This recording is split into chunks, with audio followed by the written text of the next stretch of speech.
এই ভিডিও দেখা শেষ করলে মেহেরবানি করে শেয়ার করবেন।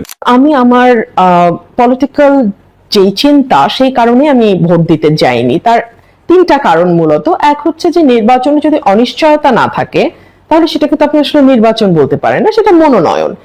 সারা বাংলাদেশের সকলেই জানতেন যে মেজরিটি ভোট যেই দলের আছে সেই দলের প্রার্থী নির্বাচিত হবেন। সো এখানে আসলে এটাকে আমি নির্বাচন বলতেই চাই না। এক।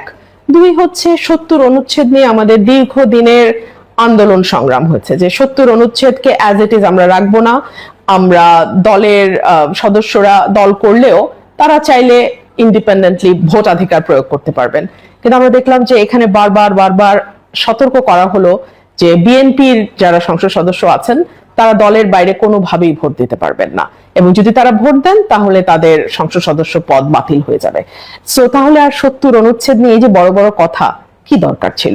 এবং ভোট শেষ হওয়ার সাথে সাথে স্বরাষ্ট্রমন্ত্রী মহোদয় বললেন যে আমরা এখনই ৭০ অনুচ্ছেদটা সংশোধন করব এবং সদস্যরা